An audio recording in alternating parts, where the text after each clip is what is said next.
নাকি বেঠিক বললাম? আশা করি আপনারা বুঝতেছেন আমি কি বলতে চাচ্ছি। আমাদের ঈমানটাকে পাকাভুক্ত করতে হবে। তারপরে দ্বিতীয় নাম্বার আমাদের যে কাজ সেটা হলো আমাদের যে নড়াচড়া, আমাদের যে চলাফেরা, আমাদের যে কৃষ্টি কালচার, এগুলো ঈমানের আঙ্গিকে সাজাতে হবে। আমি যখন রাস্তায় বের হব, আল্লাহ কিভাবে বের হতে বলেছেন আমি সেরকম করে বের হব। আমি যখন রাস্তা দিয়ে হাঁটবো, আল্লাহ যেভাবে বলেছেন রাস্তা দিয়ে হাঁটার জন্য সেভাবে হাঁটবো। আমি যখন কারোর সাথে কথা বলবো, আল্লাহ রাব্বুল আলামিন আমাকে যেভাবে নির্দেশনা দিয়েছেন সেভাবে কথা বলবো। তাহলে আমার এই সব কিছু ইবাদতে পরিণত হবে। এই যে আমি এখানে কথা বলছি, এগুলোর কারণে কিন্তু আমার সওয়াব হচ্ছে। আপনারা আমার কথাগুলো শুনতে পাচ্ছেন, এটার কারণেও আপনারাও সওয়াব পাচ্ছেন। কেন? আমরা যে কথাগুলো, আপনারা যে কথাগুলো শুনতেছেন সেগুলো সব ঈমানের কথা, ইসলামের কথা, কোরআনের কথা। আর এগুলো যারা শুনবে আল্লাহ রাব্বুল আলামিন তাদের জন্য সওয়াবের নির্ধারণ করেছেন। এক হাদিসের মধ্যে আছে, কেউ যদি একটা দ্বীনি কথা শুনে তাহলে আল্লাহ রাব্বুল আলামিন তাকে 1000 রাকাত নফল নামাজ আদায় করার সওয়াব দিয়ে দেন। সুবহানাল্লাহ। তাহলে আমরা অনেকগুলো কথা শুনতে পাচ্ছি এখানে, তাহলে অনেক সওয়াব হচ্ছে। এরকম আমি যখন রাস্তা দিয়ে হাঁটবো, আমাদের অধ্যক্ষ সাহেব বললেন একটা সুন্নাত জিন্দা হবে আমি যদি ডান পাশ দিয়ে হাঁটি, তখন একজন শহীদের সওয়াব আমি পেয়ে যাব। সুবহানাল্লাহ। আমি খুব বিনত নয়নে হাঁটলাম, হারাম কোন জিনিসের দিকে আমি তাকালাম না, এটার কারণেও সওয়াব হবে।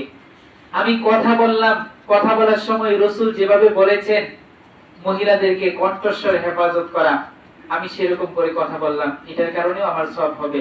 আমার প্রত্যেকটা নড়াচড়া ইবাদতের অন্তর্ভুক্ত হয়ে যাবে। আমরা এই সমাজটা চাচ্ছি।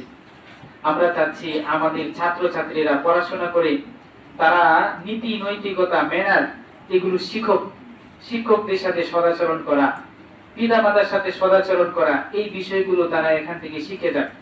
পিতামাতার সমস্ত কথাবার্তা মান্য করতে হবে, এমন কাজ করতে হবে যেটার কারণে পিতামাতার সম্মান বৃদ্ধি পায়, এমন সব কাজ থেকে বিরত থাকতে হবে যেটার কারণে পিতামাতার অসম্মানী হয়। সমাজের অনেক মেয়েরা আছে বিপথে চলে যায়, খারাপ ছেলেদের সাথে রিলেশন করে, সমাজের মধ্যে মানুষ বদনামি ছড়ায়। যে দেখছেন অমুকের যে মেয়েটা ছিল না, ওই মেয়েটা ওই ছেলের সাথে চলে গেছে, অথবা অমুকের যে মেয়েটা আছে না, ওইটাকে ঈশ্বরগঞ্জে বাজারে দেখে আসছে ওই ছেলের সাথে হাঁটতেছে। তো কি হয় এটার কারণে? সমাজের মধ্যে আপনার পিতামাতার বদনামি হবে, আপনার নিজের বদনামি হবে, মানুষ আপনার ব্যাপারে খারাপ বলবে যে অমুকের মেয়েটা ভালো না, অমুকের পরিবার ভালো না, এগুলো বলবে। আমরা চাই আপনাদের মাধ্যমে আপনাদের পিতামাতার সম্মান বাড়ুক, যে অমুকের মেয়ে যেটা আছে না, স্কুলে পড়ে কিন্তু সব সময় একেবারে সুন্দর করে চলে, গাড়ি দিয়ে খুব ভালো করে যায়, স্কুল থেকে আবার সঠিক সময়ে চলে আসে, এমন কথাগুলো আপনাদের ব্যাপারে সমাজে ছড়িয়ে পড়ুক। সমাজের প্রত্যেকটা মানুষ আপনাদের ব্যাপারে ভালো বলুক। আমরা এমন একটা সমাজ চাই, আমরা এমন বোন চাই, এমন আদর্শিক কতগুলি বোন তৈরি করতে চাই যাদের দ্বারা সমাজের মধ্যে ভালো মেসেজ যাবে। যদি মেয়ে হতে হয় তাহলে অমুকের মতো করেই হতে হয়। আমাদের মায়েরা অনেক সময় বলে যে দেখোস না অমুকের মেয়ে কত সুন্দর করে চলে, তার মতো করে চলবি। তাহলে আমি যেন সেই মানুষটা হতে পারি যাকে দিয়ে সমাজের মানুষ উদাহরণ দেয় যে অমুকের মতো হোক। আমি আমার বন্ধুদেরকে উদাত্ত আহ্বান জানাবো, আপনারা আপনাদের শিক্ষকদের থেকে এই বিষয়গুলো শিখবেন, যেটার মাধ্যমে আপনার মর্যাদা বৃদ্ধি পাবে, আপনার পিতামাতার মর্যাদা বৃদ্ধি পাবে, আপনার শিক্ষকের মর্যাদা বৃদ্ধি পাবে, আপনার এই কলেজের সুনাম ছড়িয়ে পড়বে। আমি এই সংক্ষিপ্ত 4টি কথা বললাম।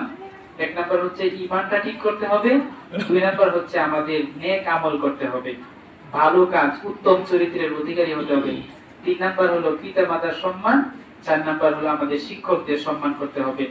এই 4টি কথা বলেই আমি আমার সংক্ষিপ্ত কথা এখানে শেষ করছি। আমাদের এখানে উপস্থিত আছেন মাওলানা রাকিবুল ইসলাম, উনি আমাদের সামনে কয়েক মিনিট কথা বলবেন। তাকে